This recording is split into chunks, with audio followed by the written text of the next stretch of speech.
Thank you for tuning in to Exeter TV. Exeter TV is the town's public and government access channels, available on Comcast Channels 6 and 22. Channel 6 is your channel. If you have an idea for a program, want to host your own talk show, or submit a film, we're here to get your content on television. On Channel 22, we bring you live and replay coverage of government meetings and other town updates. A third channel, Blue Hawk Media, is operated by SAU 16 and can be found on Channel 8, with all your school sports, events, and meetings. You can watch Exeter TV online at exeternh.tv, Apple TV, and on Roku. Find us on social media for extra content. Subscribe to our YouTube channel and hit the bell to get notified about live streams and new content. Tune in to our platforms every other Friday to watch the Exeter Biweekly Report, with recaps of recent events, updates from town departments, and messages from nonprofits in your area. If you head to our website, exeternh.tv, we invite you to sign up to our newsletter to receive monthly updates about new content, upcoming meetings, and more. We'd like to thank you for taking the time to watch Exeter TV and hope that you tune in to our other content as well.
To order. My name is Françoise Elise. I'm chair. John Gruder. John Merkel, alternate. So the first item is a review of the minutes from the last meeting and the public hearing. Do we need to postpone that review? I mean, I think we should. Okay. We have a couple others here at the meeting. Okay. I was here for both. Yeah, I was only here for the public hearing, so Okay. this is. So I'll Make a move, motion to postpone until the next meeting when there's full board. okay. Any opposed? That motion carries. So the next item, the demolition committee update. I know at our public hearing, the neighborhood was confused on the process for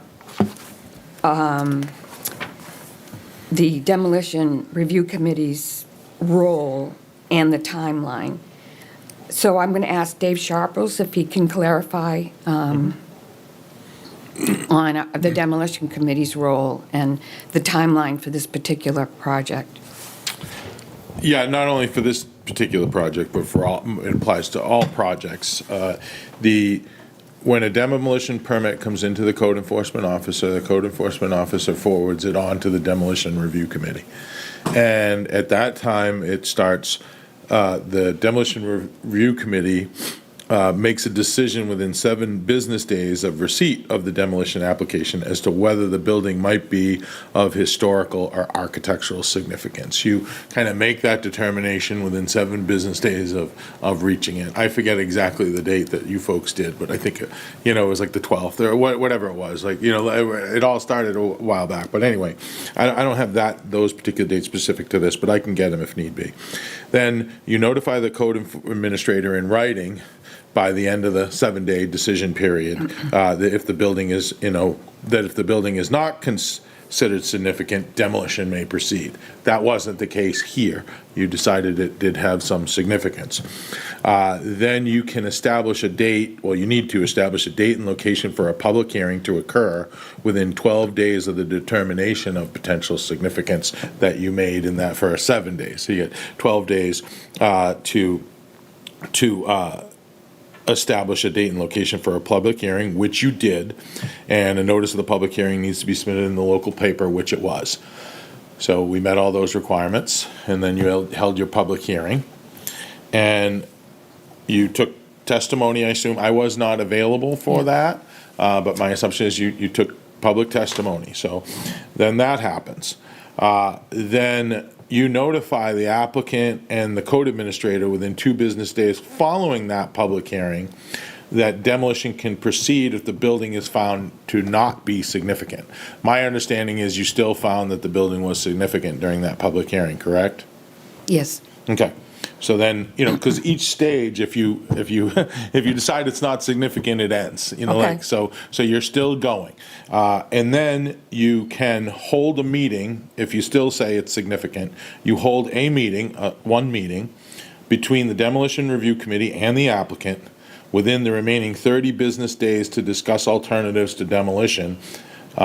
If the committee determines the building is significant and its loss potentially detrimental to the community. So that is this meeting. You are at the final stage, the final meeting.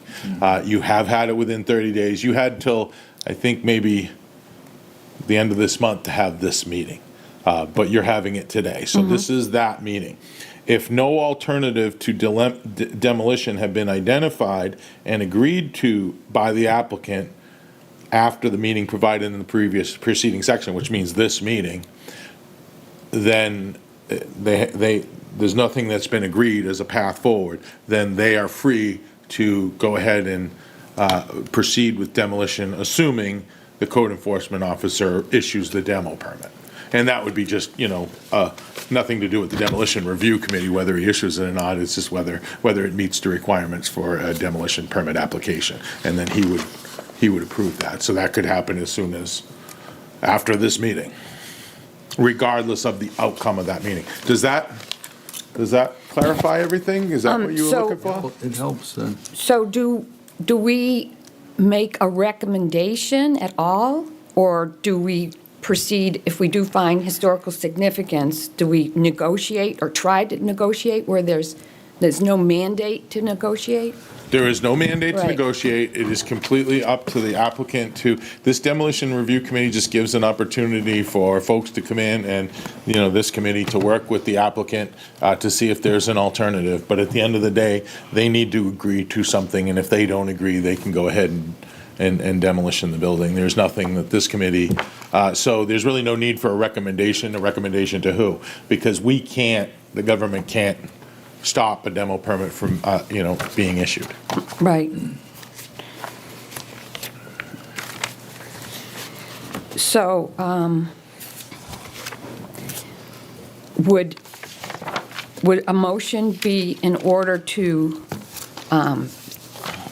find that there is or is not historical significance, and then have dialogue with the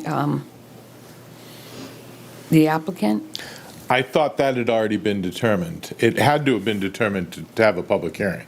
Right. You've already Okay. determined that. I don't even know motion or consensus, Okay. what have you. I mean, Okay. you could just do it by consensus. It doesn't spell that out in here. But Okay. I think you've already made that determination. I didn't In get- order to we get didn't- here, you had to have, Okay. whether formally or informally. And what's the criteria then to establish whether something has some historical value?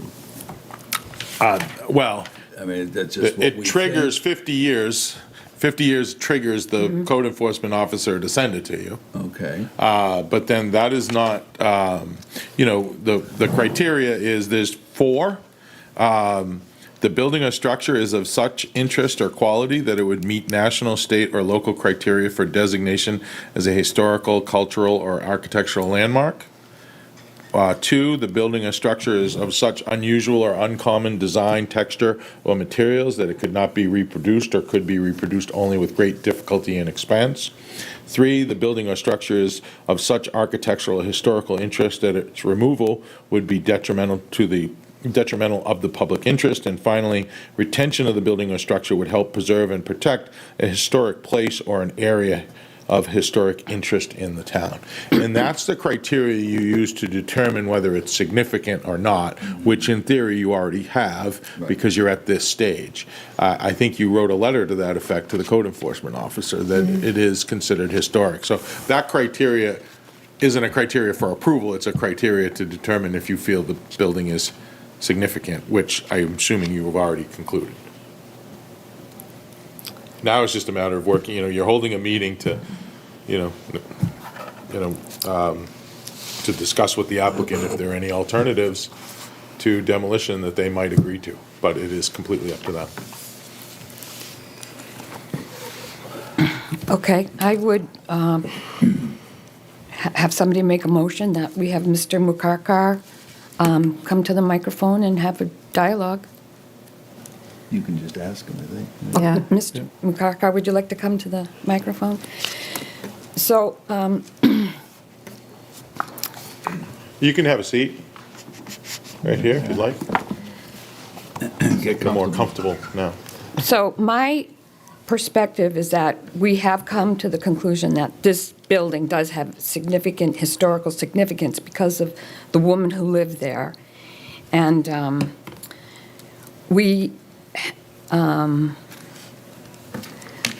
I know you have talked to us before about how you'd like to honor her. So maybe if you just go over some of the points that you made before about, Yeah, sure. So, I know the family, and like I said, I've been trying to purchase it for years, and never have actually been in it. My thought was, wow, this would be the next building to purchase, and at that time, I was thinking, trying to move in myself. This was many, many years. They put it on the market, you know the story, they listed it for $1,150,000, gave them a full price offer. Then they decided to leave it on the market to try to get more money. It went for 1.5, and at that point, Andrew Merrill and others knew that they had to make a decision based on the price, that there's a good chance that the building's going to be demolished. I spoke with him prior, during, and even after our last meeting. And he said he understands that it's gonna come down, and the family's okay with it. So the family themselves are okay. Would they like to have seen it stay or something? Yes, but they're also okay because they needed the money, they took the money, and they've moved on. The historical significance, and this is just my perspective, is because of the Holman Milton book on the history of Exeter. The materials in there, if you look at homes that are before the inn of Exeter, going into town, they're high quality, the structure, the curved granite, the stairs. This was not a quality built house. I mean, we all know that, we've been through it, some of you have been through it. And it was pieces of homes that were added on over different times, or additions. And the family there even had signs, don't walk on the front steps because it's dangerous, because everything's rotting. And it had fallen into disrepair. So it is gonna come down. In my purchase and sale agreement, and I would show that to you, we could meet, I have the original copy.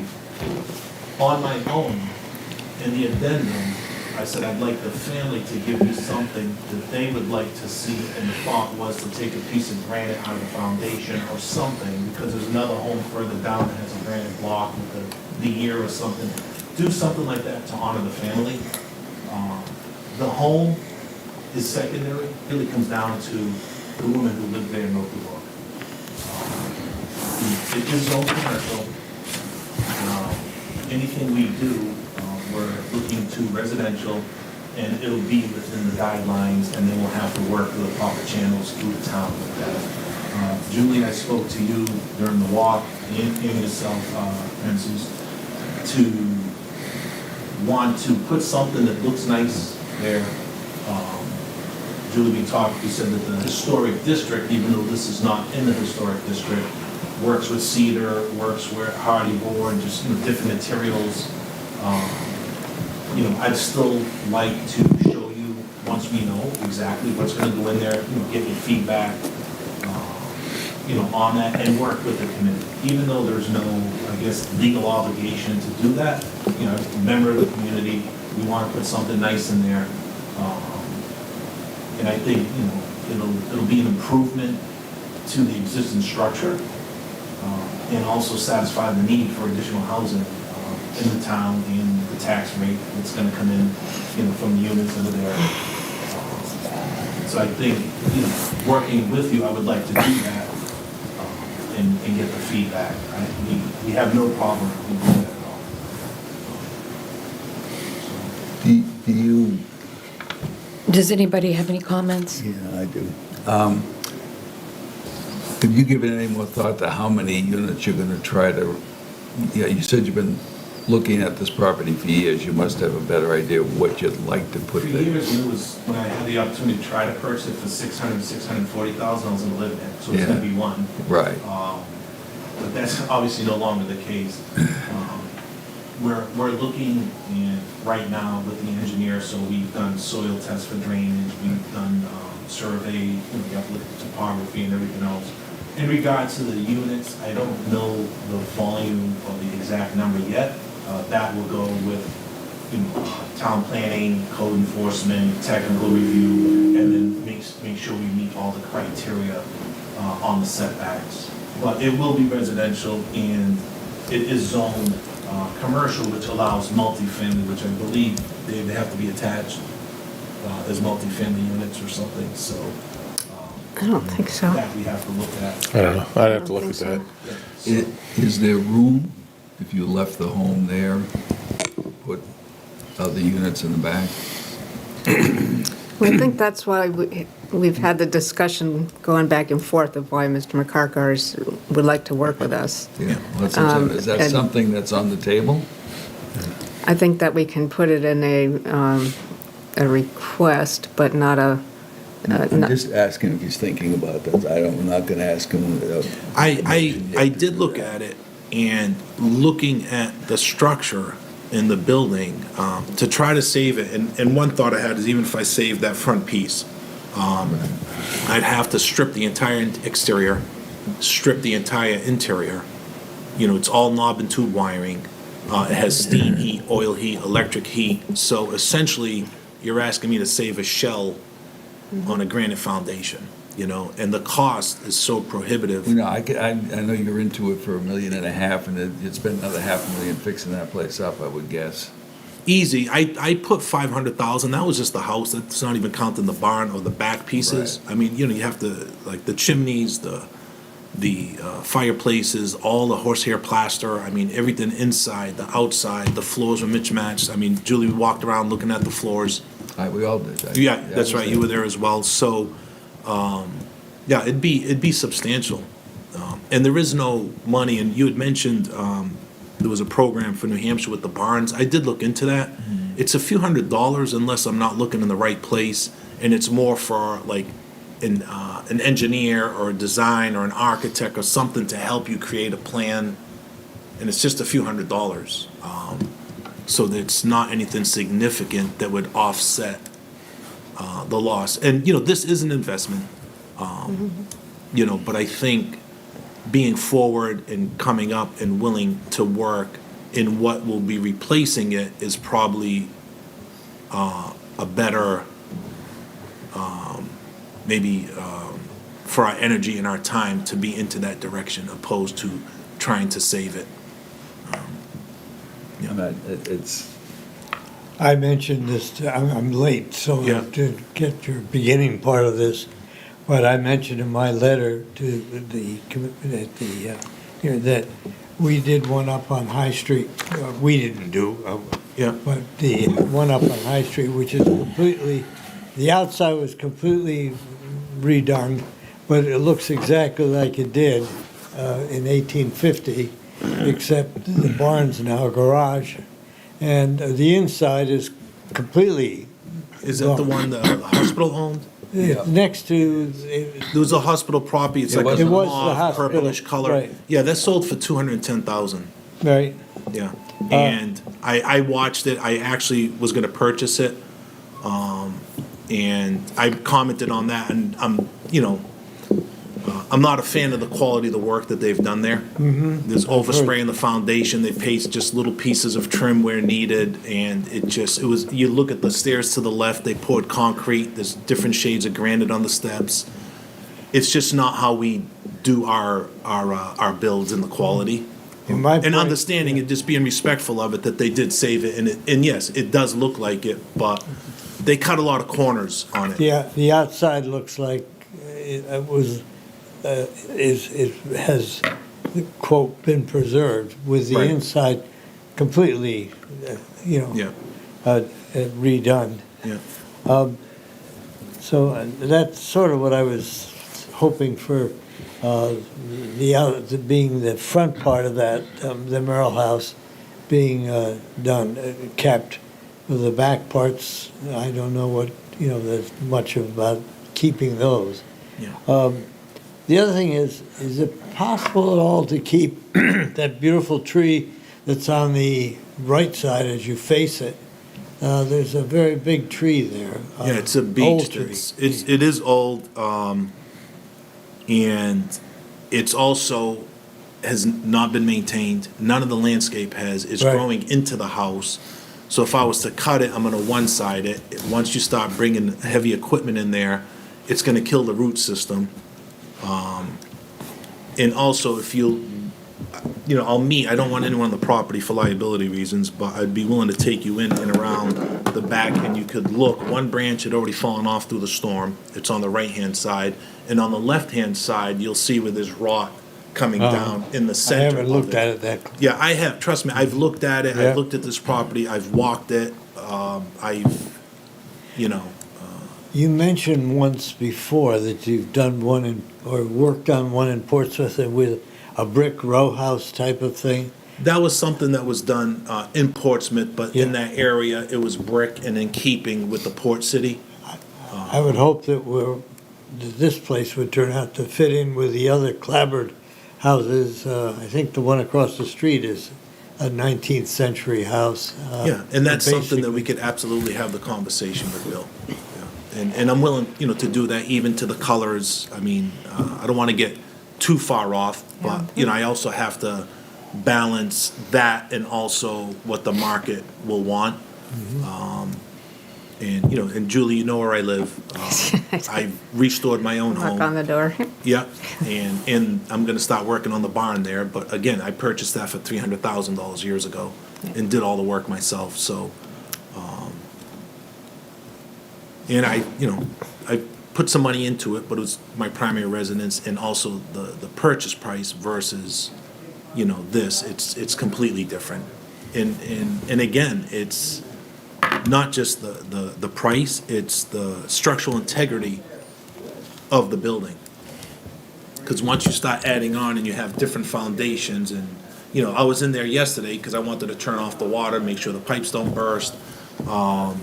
You know, looking at it again and just, it's in tough shape. The porch in the back is falling off. There's red brick falling literally on its own. The piece facing the Chestnut Street, there's bricks falling out of the foundation. You can see daylight through the foundation and some of the front pieces of it. The staircase that I didn't want anybody walking on, I mean, you experience that. It's falling into the basement. It's a substantial renovation which would require inside and outside. The good is, her name's the window lady in Amesbury. She wants the windows, the hardware. You know, a lot of the materials will get recycled, reused, repurposed, that are good once we go through it. So. And then once we meet with the town and we have a better idea of what we're gonna put in there in regards to how many units and all that, you know, we'll meet the requirements for that. But then also we could sit down when we have an actual architectural drawing to kind of bounce back off each other. And we can do that formally, informally, or just whatever's easier. Well, I really appreciate that offer. Yeah. It's not something that we've done before. Yeah. And again, we can't ask you to do that, but if you call us, we will come.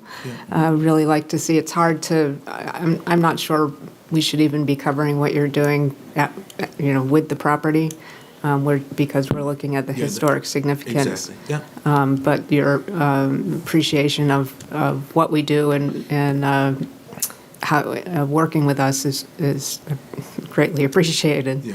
So, I mean, we've already made the determination that we Right. want to keep it. And was one of my criteria its placement in the property, I believe. That's something that has been suggested is leaving that front piece, not as it is on the interior right now, but at least the shell of it, as you spoke of. That's one of the things that's been of interest to me, along with the history of the occupants. Yeah. Yeah. Well, So. Like I said, we did look at that, Julie. We really did, and just felt like that it's just something that we can't do, but we could put something there that is more in keeping, with that area. And also, if there's something that the committee would like to write up that I could put out there, I'd appreciate it, because the family hasn't gotten back, and I've reached out to them again multiple times, and they haven't even gotten back. And I even said, like, if we call it, like a little subdivision, whatever it's going to be, Merrill Commons or Merrill Place or something. There's been no feedback. Mm-hmm. You might want to talk to the Exeter Historical Society about it. They're the ones that are very concerned about it coming down, and they would be happy to work with you on any language other, if you want to go beyond naming the street, if you want to have a little plaque about That's history. what I was thinking, like a plaque or save a piece of granite out of the structure and maybe send it out and, have something etched in there, maybe the years, and then on that a plaque or something. I'm open for suggestions because I'm not really sure. I just felt from the beginning I wanted to do that. And I think you said might have been the only builder or developer that actually has approached you proactively to come up with something, so. Okay, so having had our discussions, I would take a motion to bring this discussion to a close. Have we had We don't need a motion for Yes. that. No, but just another comment. So it's $1.5 million into the property now. If you spend another $500,000 on that house, could it be subdivided into 2 or 4 condos? Did you look Mr. that Sharples far? gives me approval for that, yeah, maybe, but, how's that? Planning board. I was gonna board. say planning Yeah, board. Yeah, I mean, I honestly, don't it's- prove anything. You know, anything could be done, but it's at what cost, right? Yeah, exactly. And then what's the return, and then how does that impact the layout of, because, you know, anything we just verbally have been discussing is if we put something in, we keep the driveway where it is, there's more of a screen for Gill Street, coming in. So, I mean, we've been looking at this every which way we can, because land is valuable, there's such a high demand for housing, and how could we utilize this piece to make it something nice in keeping, but then also maximize Well, yeah, you have to, the housing need, for our You're town. into it pretty deep now. Yeah, And, I don't know, if you leave the house, how much land is there how many townhomes or smaller places could you even put in? yeah, I haven't even looked at that. We looked at it as a whole, and just as, now we have to do a yield plan, and then density, and then go in front of our planning board and see the amount of units and everything. You don't have access to Gill Street, though, do you, in the back? No. No. It's what it is, it abuts the cemetery all the way to the Right. back to the fence and just comes up. Right. Yeah. All right, so we've already determined that we want to recommend preservation of the building, or at least the front half of the building. Right. Due to its placement in the neighborhood, its history in that placement, and also the ownership of the building. I think our next step here is just to confirm that and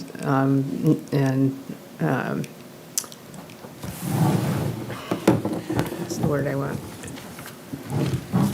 For the record, iterate, Mr. McCarker is willing to work with us at a later date, Yeah.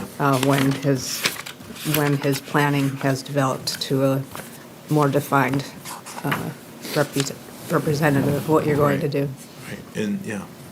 And then also, I don't know what impact that would do to density, to the amount of units, on the layout. That's why we're asking, Yeah. To look at that anyway. Yeah, but, I mean, that's something, again, like I said, right now, I guess I have to stay with, we're moving in that direction, it's coming down, but that doesn't mean that I can't go back and look again, but I also don't want to hold up the process.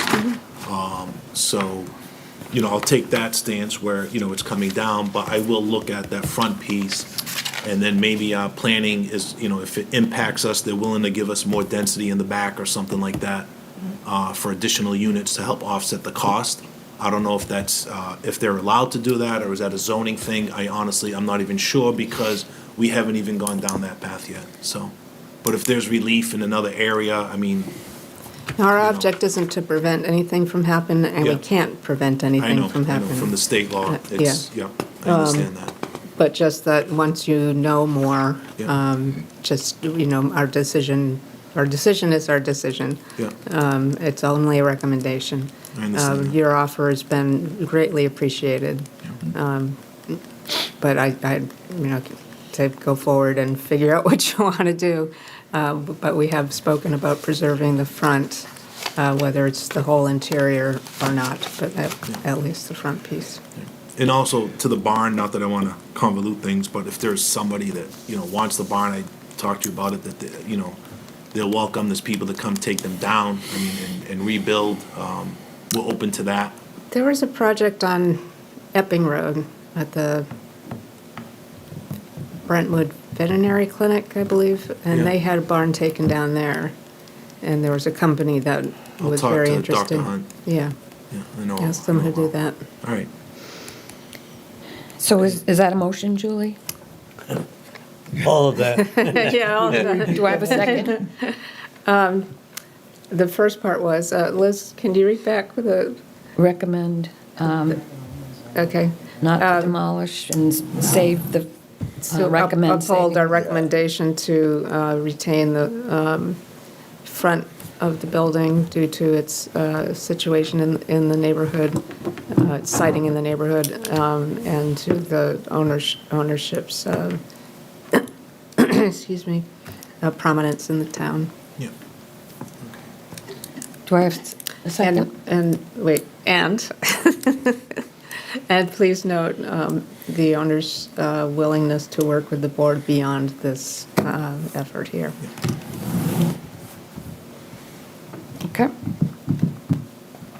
Do you need a second? Sure. A second. All in favor? Aye. Any Aye. opposed? That motion carries. So, so that, the discussion on this item is done. And I do want to say that I know the neighborhood is very concerned about their neighborhood, like Gill Street. And what we could recommend to that neighborhood is that they're not in the historic district. They're 2 streets from the historic district. If Gill Street wants to consider being in the historic district, that would add some security to that neighborhood, their neighborhood, in terms of no demolition. Well, that would take a lot of work, and it wouldn't be done this year. But the neighborhood would have that option, and, If if the whole town has to vote on that. yes, Yeah. right.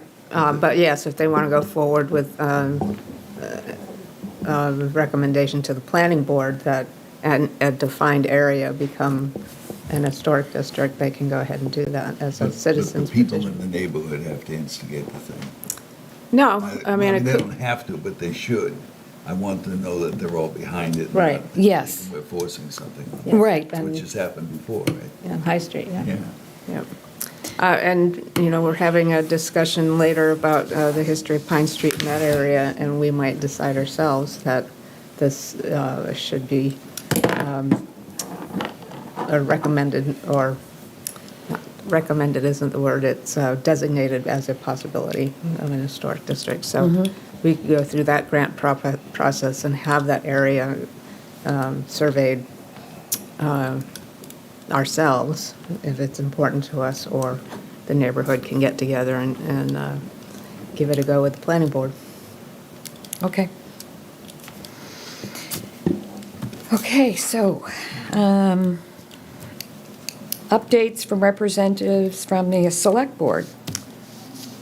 For us, the You're good, Sam. You're good, I'm sorry. Yeah, okay, thank And you very I'll much. be in touch. Thank you very All right, much. thank you so Thanks, much. Sam. Appreciate your time.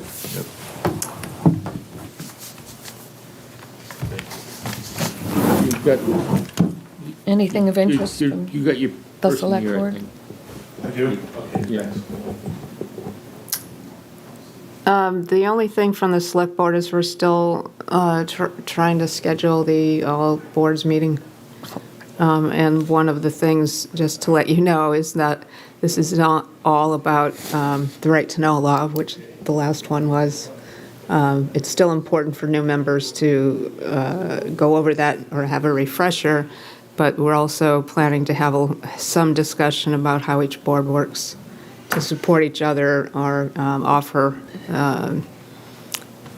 help when needed or when asked. That's been one of my interests in the last few years, that the land use boards don't talk to each other. And not that we should be influencing a project, but they should have, for example, the knowledge of this discussion before they go ahead, or while they're going ahead to discuss the plan for the property that the owner's proposing. And I'm not sure that other people on the planning board are aware of that. And I know that the ZBA needs to have a refresher on that. And the HDC, of course, knows we're here and we have a purpose to help them if they need it. So I just, it's not, those aren't the only groups, I'm just using them as an example, but just to, as much time without taking all of the time at the meeting, we don't want to keep people there forever, just to go over what our purposes are and where we can work together. So that's yet to be scheduled. And other than that, that's it. Okay. Any information from the planning board we should be aware of?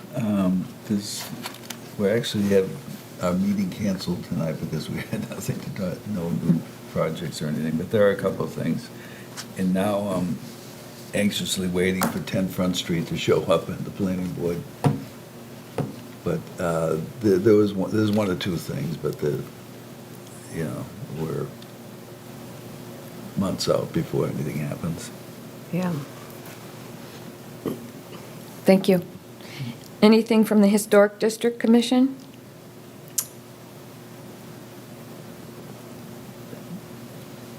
We need people. Wants Really to about it. volunteer. And I think I talked about at the last meeting that the grant that's coming in is really, or not, I'm anticipating that it will come in. Yeah. To do the, begin a survey of character defining features for board members, which will also help us. So that's in the process of getting more formalized. Great. Okay, how about anything from the Pearpoint Park Committee? At our last meeting, which was a couple of weeks ago, I guess, we were discussing options to open it up in some way. We wanted to, there was two options that have already been proposed to take the fence down and make a new fence that we could see through, at least part of it, or maybe the whole range. And then they came in, a group was working on a third option, which was to build a little, take the fences off as they are and put a fence, have a walkway down to the end of the property and a little viewing area down there. And we talked about that for most of the meeting, and then got shot down because Dave came up with, said it's not going to work, and he had too many objections. That Doug Eastman was there too, and so all of a sudden our plan, which was people were liking, the board, at least my impression was that the group liked the plan, all of a sudden it was sort of taken away, and we're sitting there saying, well, now what do we do? And we were also under a time limit because although we found that the people coming in weren't coming in, but people had thought there was going to be an hour meeting, and so some people got a little excited about that and left because they were, the fact that we had spent the whole hour talking about this third option and then it said it couldn't work. Was there a reason why it couldn't work? Partly because of the building of it wasn't, I guess it was Dave Sharples who had brought it up to a meeting of the, not a technical review, but of heads of the fire and police, that kind of group. And they had all said, no, you can't do that sort of thing. They had gotten wind of the idea that we wanted to do something and open it up. And I guess they'd even got wind of this proposal, and they had already voted or discussed, I don't know if it was an official vote, but they had said, all of them had said they don't like it. So the committee was a little bit concerned that we'd gone the whole hour talking about this, and people there in the town had said, at the end, well, it's not going to work. And they didn't say it at the beginning, and so so we're back Thursday. We actually were meeting early in order to get down to the we were hoping we'd come up with a proposal at that meeting that would allow us to go to the select board that following Monday. And so we had nothing, and so we're back to a regular meeting is Thursday. And we're going to look at some options again, see what we want to do. But that was the first thing, was just want to get some, there's a group working on approaching, how should we approach the public about this thing? Because we need some public support, and we need actually some public money.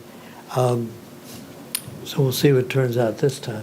Has anyone talked about site evaluation, the conditions that are there now? There's been Gas some. lines that may be in there, or asbestos, or, Well, there's been some, there was a, what do you call it, the first stage of, but whenever you have a property like that, you do a visual survey of what's there. yeah, before you start and digging. also for bad things being there. Right. I think, right. And that was you do one level of that, and if that clears, you don't go beyond it. But I'm trying to think of the words I want, and I should know. I've been around.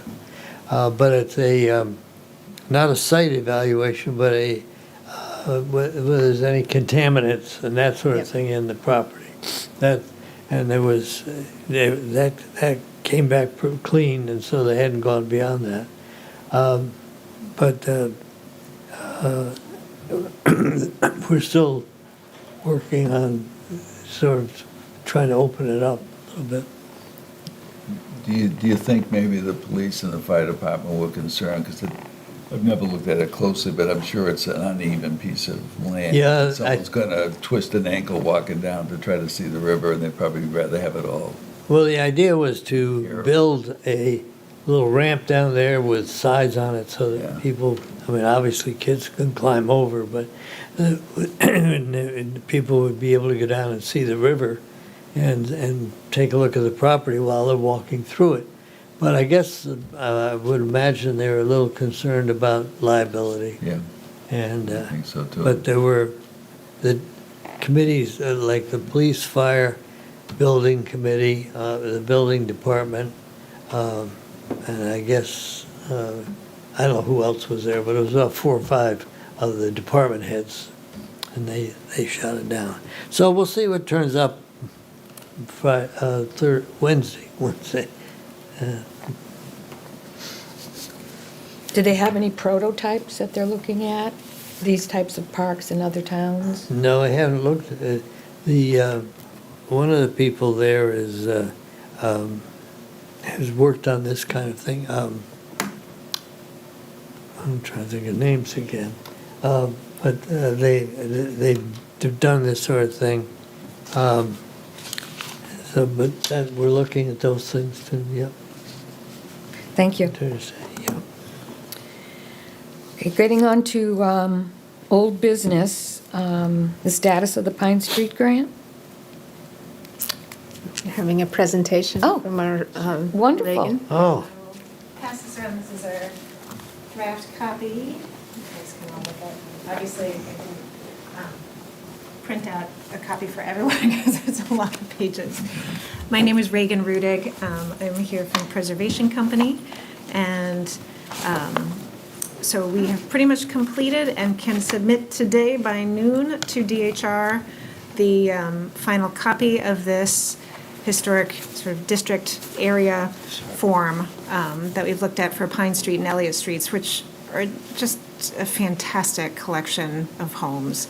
And so we went a little bit over budget with doing this, just simply because we couldn't really help ourselves. It's so,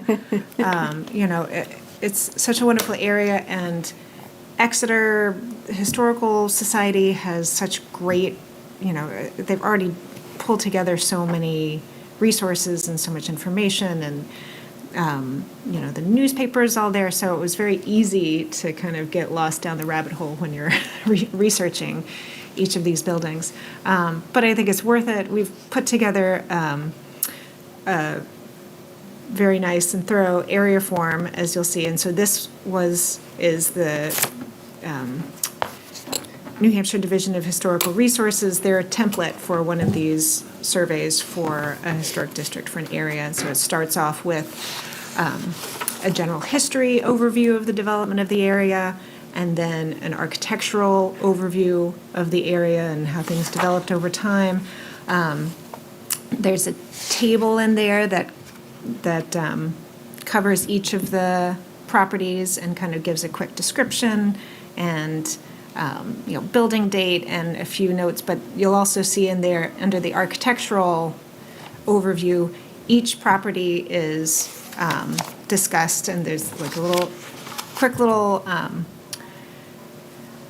description of the building that we tried to highlight all of the historic character-defining features, so that if a property owner wants to look it up, they can see, okay, maybe since the windows have been replaced, they're not quite as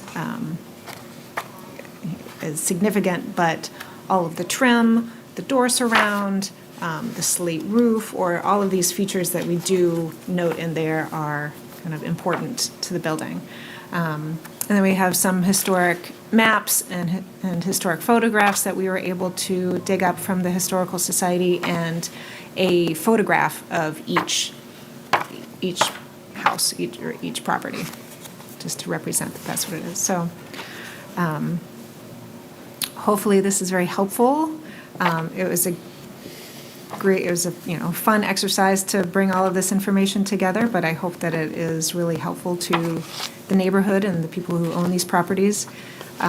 Obviously, the majority of property owners really take pride and care in maintaining their properties. So we don't often get to, well, we have to look at a variety of areas sometimes, but we don't often get to dig into a neighborhood that this is quite as well preserved and has such a great amount of integrity. So it was fun. That's wonderful.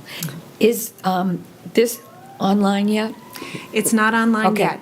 So what we can do is, unless anybody wants to look at it, to review it or anything like that, the deadline for the Division of Historical Resources submission for their determination of eligibility committee is today. Their determination, the committee meets next week. It's a rolling, they'll meet again in 2 weeks. But we could get it in today. They would look at it next week and discuss whether or not they think it is eligible for the National Register. I know that that's not necessarily what, you guys are not going, I don't know that anybody has the intention of putting it on the National Register, but at least kind of their final stamp on it to say, yes, the form is good, we approve it, we're going to recommend that it is eligible for the National Register because it is such a discrete area that was developed to a high degree in town. So, and then it will be online. I can also, Okay. Well, we'll post it on our webpage. Okay. yes. And we usually share the information with the Historical Society to put more detail into what they have. They keep a lot of history on separate pieces of property, but I don't know how they file these there, if they break it up or not. So there's a couple different places for people to find out information on their houses, and Yeah. I know, I'd like to read it. we definitely need to read it. It's very interesting. That's a project that was instigated by a couple members of the Heritage Commission a couple years ago. And I was actually going to have one of them come out and be the person that's showing, standing next to a building for scale. But we'll do that at another time. Oh, thank you. I'm looking forward to reading it. You're very welcome. Thank you. It's a great Where- project. What website will it be on, did you say? The Heritage Commission's. Heritage Commission? Yeah. We have a couple of our other surveys on there, and I believe the his national National. recognition for Front Street and Water Street. Yeah, you did one a long time ago when we did the High Street. High Street, yeah. Yeah, we didn't have that professionally done, and I'm not sure about the integrity of it, although it does show pieces from every era of growth or infill of architecture. What was I going to say about that? Oh, I guess that's, oh, I know. At one point, one of the goals of the Division of Historical Resources was to get a town-wide survey of every town in New Hampshire. And in a town with a population of 800, it's a lot easier to do than it is in a town of Exeter size. So we're doing it in pieces based on the, or loosely based on the circles of growth around the center of the town. Because we had those two pieces already done. And I think Mr. Sharples has already contacted me about another area that I guess the town is interested in looking at as well, so. Yeah, we're looking at character-defining features, so it might overlap with the work you've already done here. Okay. But it's for the historic districts as opposed to recommended ones, although there's good examples of, outside of the historic districts, that would be examples of a character-defining feature, which will be a really good educational piece for everybody. Yeah. So would there be an opportunity to present this to the neighborhood in a presentation of some kind? Sure. We have to organize it, that's all. Okay. The building department can send out notices, we need to pick a date. We can do the presenting because we'll have it. And we have the photographs, so. Right, most of the photographs and maps came from the Historical Society, so we can get them. So we'll look at doing that in the future, maybe? Yeah, next year's probably good. Okay. January and February are slow months here. Well, I can certainly email you, I know I have your email address, the PDF copy of the whole thing, so you can at least spread it around, and you don't have to each pass around the paper copy. You can look at it all on your own. Yeah, I'll send it to everyone now that we're saying that here in a public meeting. I'll send the full report to everyone when we get it. Okay. Great. So do we need a motion to accept this, or? No? No. Okay. Just Okay. like, Great, be thank you. excited about it. Yes, Good very. not Have a great rest of the day. Thank you. Thanks for your time.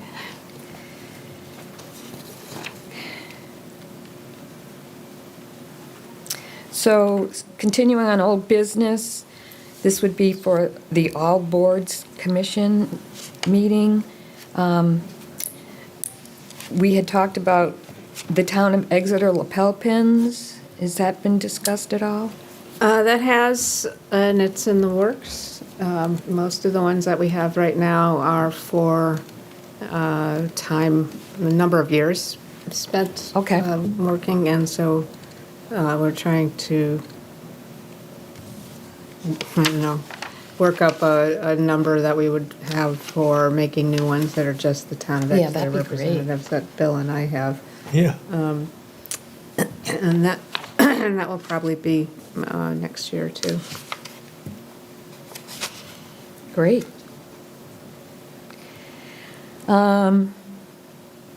So the next item, we had talked about putting together a brochure on the Heritage Commission.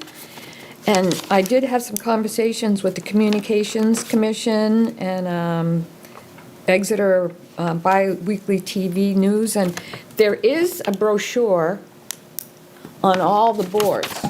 Tiny. But you know what, I think this is all we really need. That was done in, actually 2022, and it just needs some updating. And I think if, we were to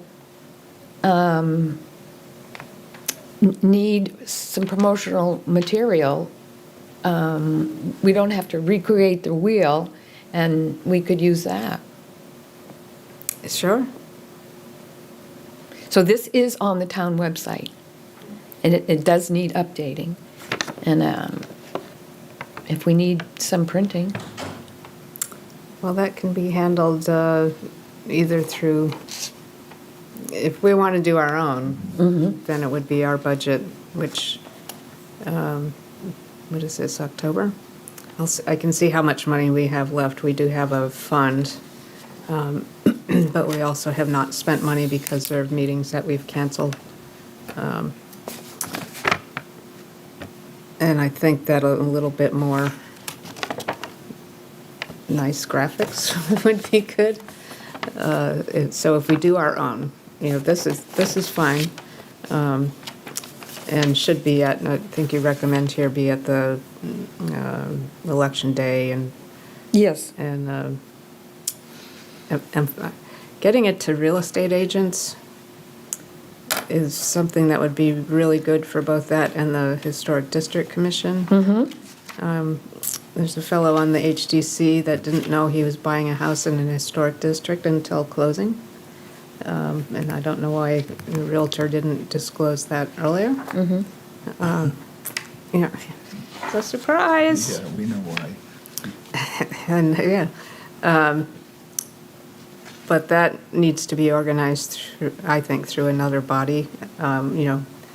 Maybe the Chamber of Commerce can, I was just thinking of Chamber, they have a whole the wall Realtors of- Association. of different pamphlets, but, Well, they also have lots of emails. yeah.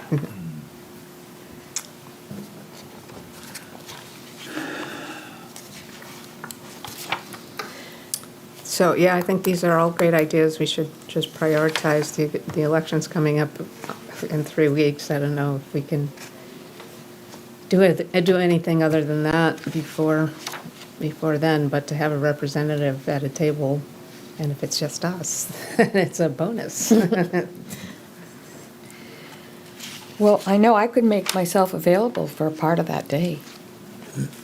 Yeah, we've had other things that, set up a table and just, you're there as long as you're there. And we can leave the flyers out regardless of whether somebody's manning the table. And we can recommend it at the other committee meetings that meet between now and then. So would we need to arrange that with the school, that letting them know that we'd be there? I don't know, the Energy Committee's the only one that's done it. The moderator will need to know, and so I would get in touch with the moderator through the town manager. Okay. We have to see about table, if we can use one from here, or if anyone here has a folding table. The Energy Committee was outside, right? Yeah, but they use their own tables. Right, but I'm saying they were outside when it was warmer out. Yes. In, November 4th, Actually, they it'll be the did same. use one table from here. Yeah.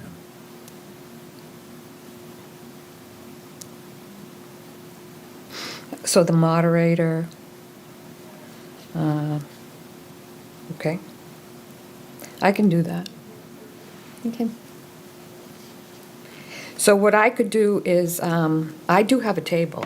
It's a long table. It's much larger than we need, but I could send around an email to see if anybody wants to be at the table during the day, and I could put when I'm going to be there.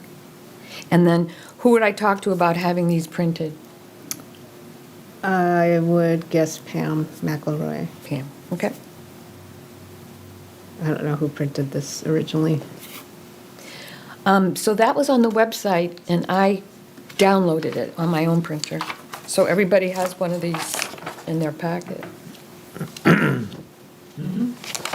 Oh, yeah. We do.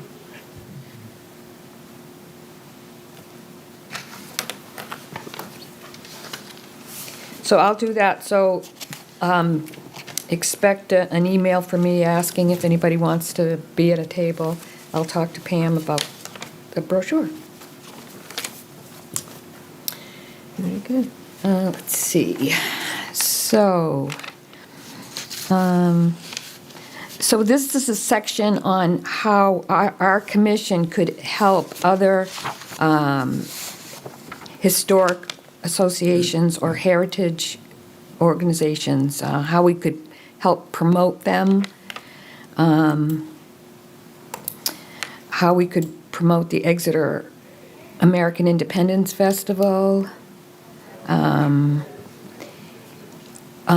I have not talked to the Historical Society about their walking tours yet, or expanding them. I have made contact with them, but they do have an extensive phone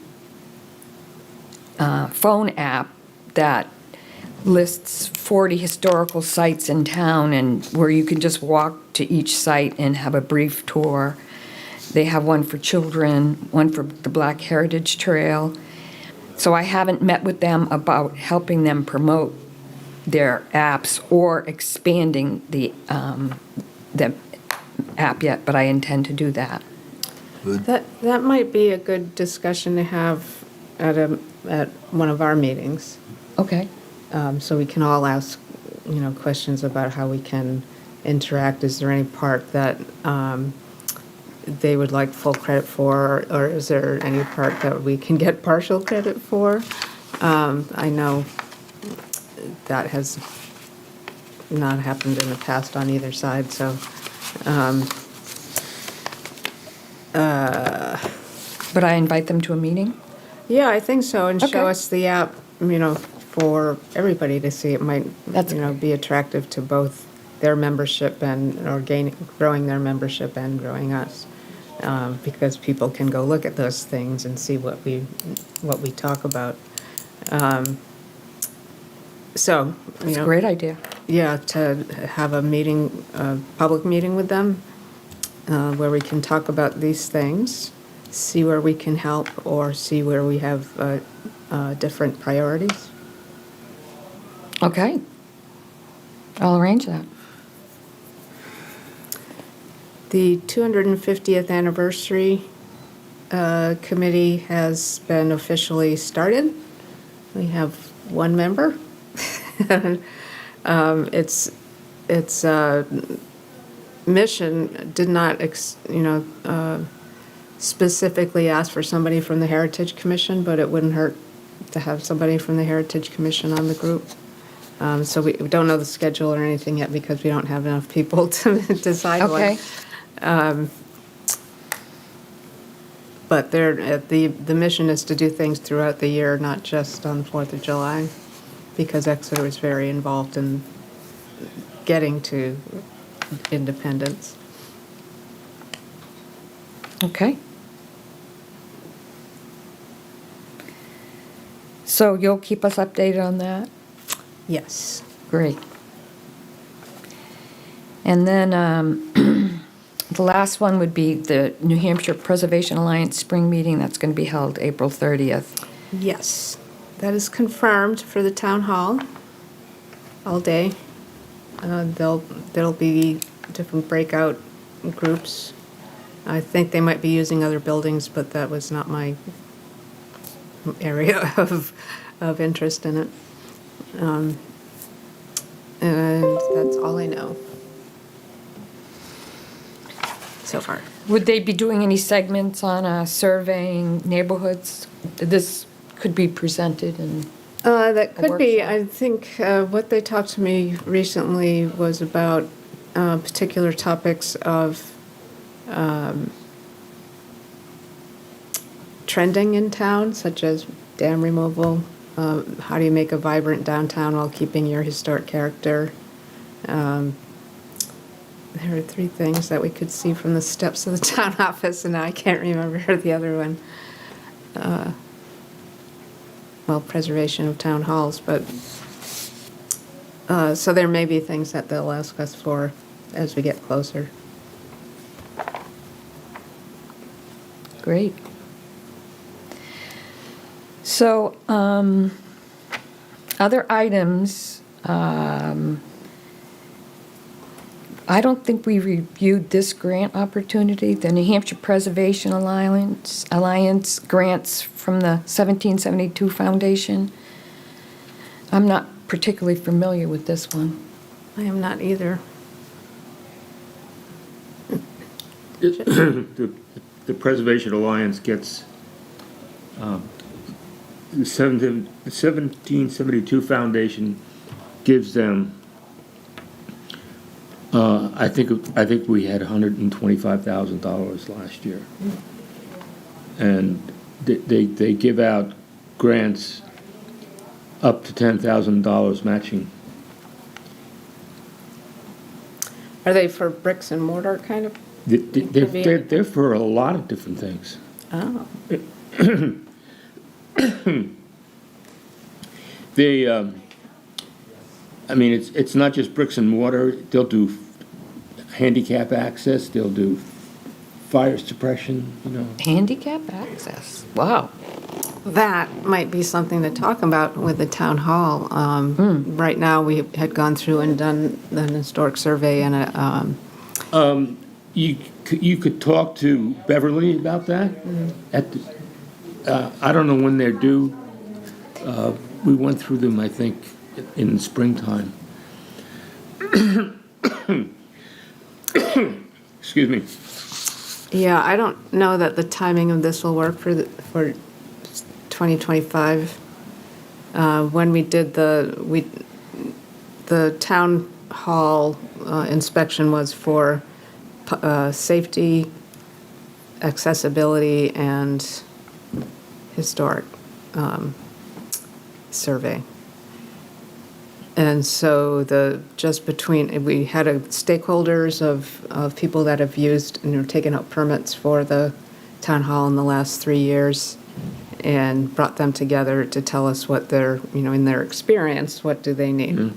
And so, of course, public bathrooms and HVAC were tied at number one.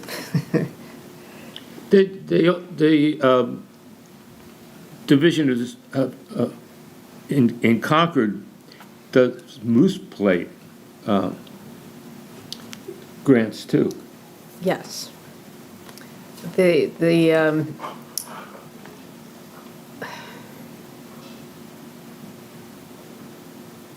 Are those limited to preservation, though? Because most of the work that has to be done there is upgrades to not the structure, but the accessibility. It's mostly accessibility and bathrooms, like new bathrooms, not renovation, and changing a lot of the green space behind the screen. So it's not, the only impact it has is removal of the darn fire escape. But we haven't done a whole survey of the building as far as how the condition of the masonry or the other appurtenances on the building.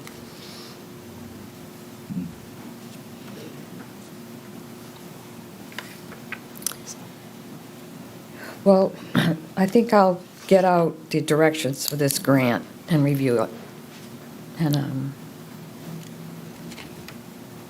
The cost that we had for just the accessibility, the life safety, and the bathroom renovations to make it more user-friendly, and one of the ideas for it is to change the elevator so it makes a stop at each level where there is need to access. So there'd be one at the basement level where the finance department is and the bathrooms are. One at the ground level where people are loading scenery and objects like that. One at the stage level so people can offload all their scenery and props. Then one at the grade level one is at close to the town hall level. I don't remember how that one works. And then one at the art gallery level, so it's like 5 stops on one elevator. Gets really expensive, plus they'll have to drive down into the bedrock. Big bucks.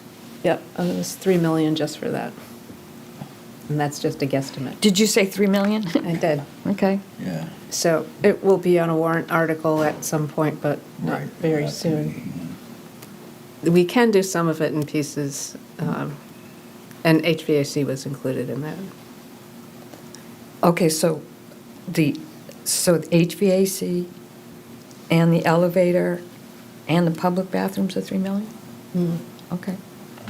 Well, and changes to the backstage and green space, and there's a lot of interesting things they found that will actually remain. The stage was lower at one point, or if there was one, and there's a door that is open to under the stage where people store stuff, but it's painted. One color is painted whatever that modern green is, that they paint all civic buildings at one point, and the bottom part is brown where the rest of the door is. The whole door's still there, but you can't open it. Interesting. Okay. Does anybody have anything else that they want to raise? Okay, so I'll take a motion to close the meeting. So moved. Second. All in favor? Aye. That motion Thank carries. thank you. Thank you. Yeah. No. We televise. And government access channels, available on Comcast channels 6 and 22. Channel 6 is your channel.